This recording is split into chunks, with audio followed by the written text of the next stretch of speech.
Hello my friends, welcome back to today's video. I thought I would take you out and show you the autumn garden here at Thuja Hill. It's so lovely out today. There's a nice cool breeze and the sky is fluffy and cloudy. It's gray and a little bit rainy, and I just think these are probably my favorite types of fall days. I wanted to share with you some of the things that are going on in the garden in this season. It's funny how life can change overnight, right? With the news of some of the health concerns that I'm facing right now, obviously the garden will always be on the back burner. It's funny how when bad news comes, your focus just gets razor sharp and you really zero in on the things that matter the most. The garden is wonderful, it's here for pleasure, it's here to bless our family and others, but I've kind of put a question mark out here as I've tried to figure out how it fits into my life during this particular season that the Lord has asked me to walk through. For a while, I wasn't able to do anything out here at all at the doctor's recommendation. And so I kind of let the garden go this fall. I had my mom plant my garlic, which was so sweet. She went ahead and took care of that for me. But now I've been given clearance to go ahead and garden. The second I heard that, I came out here because I thought, well, I can at least get some work done. It's interesting how things work out because this summer I started to feel like I really wanted to do the garden differently. I felt like it was becoming too much of my project and not enough of a project to be shared with my family. Because my goal and my priority is always to put my family first in this life and not gardening, I really started to reevaluate, like, how do I want this to look next year? And I think that's kind of the beautiful part of being a gardener is it's never the same from year to year. It always changes, and it has to, right? Based off of the needs of your family. Gardens can be all-consuming if you let them, and I refuse to let this garden be that. I've just been reminded that this is here as a blessing. The second that it becomes a burden, something's out of balance. And so I've really just been reevaluating how I want this particular space to look and function in the years to come. And one of the things that I stumbled upon this summer was a woman named Ruth Stout. Actually, when I was away visiting family in the north, we went to the county fair and there was a whole exhibit of a child who had done the Ruth Stout method of planting potatoes. If you haven't heard of Ruth Stout, I'm gonna link her very interesting documentary below, along with a few books that you might be interested in. But essentially, she's been known as the mulch queen. She helped to kind of develop a method of gardening that was considered no work. Gardening is never entirely no work, but her method really was a brilliant way to garden well into old age. At least it worked for her, and I can see why it works for many. I stumbled upon her documentary this summer, and I was captivated. I watched the whole thing. I called my husband and I said, you have to look at this way this woman has gardened. And he was taken aback as well and kind of thrilled. As I get older and as I want to invite my family into this space more, I kind of want to do it smarter as the years go on. Her main message is to use the deep mulching method, using a lot of untreated hay and no fertilizer, no compost, no bug sprays, basically just as little work as possible with as high yield as possible. And that sounded like really good news to me.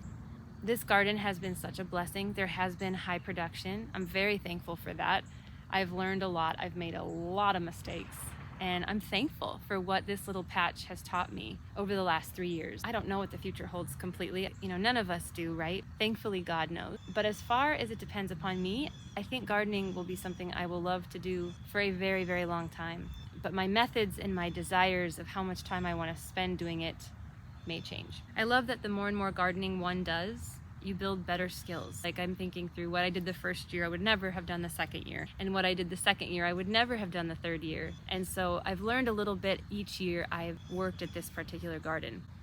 And now I'm looking at it going, I really like the idea that Ruth Stout had. I like the idea of deep mulch. I like the idea of hay. I like the idea of high yield and not having a compost pile. These are all very intriguing gardening elements to me that I'm debating on incorporating into this garden if my husband is on board. So far, he said it sounds brilliant.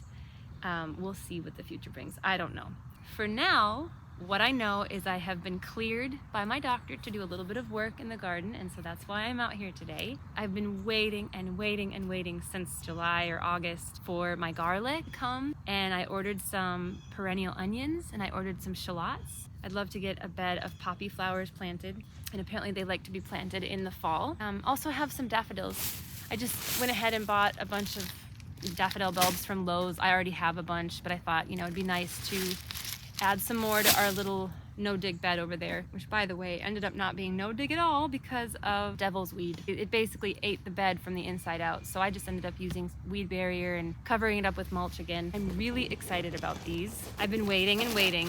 I got these French red shallots and Egyptian walking onions. I was so intrigued by these. I've never grown these. These are a perennial onion, and they're supposed to spread out throughout the years. So I'm gonna try that. We did already plant some garlic. Actually, my mom planted it about a month ago. I took from the stock that I have in the house.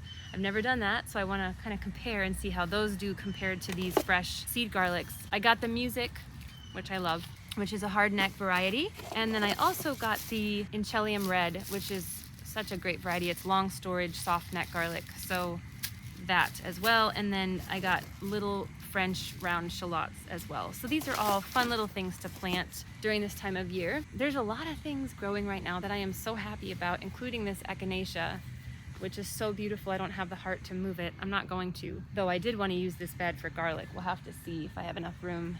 We've also got carrots coming in. I actually just broadcasted the seed this year. I just wanted to give it a try.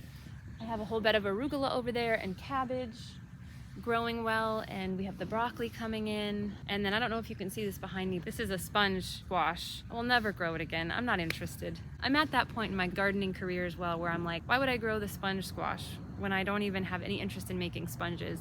I see the seeds and I think, oh, that might be fun. And then with something like this, personally, this was tiresome. I did not enjoy it, mainly because it spread so much. We had some funky weather this year that kind of made several of them rot on the vine. I'm just not interested. So that's another part of me growing as a gardener is I'm really done planting things that I'm not interested in eating or utilizing. I know it sounds elementary, probably is, and it's a rookie mistake, but I don't want to waste time out here. I want it to be economical.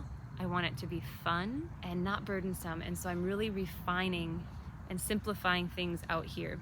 My husband and I are talking about potentially taking half of these beds, half of this garden plot, and making it the Ruth Stout method, and then keeping the other half as the raised beds. I'm not sure when we'll do that. Obviously, this whole gardening extravaganza might be completely out for the year. I'm not totally confident on what will happen. We're talking about it, which is fun. It's always fun to dream, right? And so much dreaming happens with this little space. I've been so thankful to have this wonderful little plot of land to play in and learn in. So now we're gonna go and get started taking some things out, planting some of these bulbs, and hopefully enjoying them once the summer comes. All right, let's get started.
All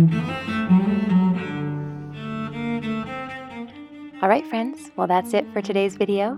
Thank you so much for coming back and watching. And as usual, I look forward to seeing you in another brand new one very soon. Goodbye for now.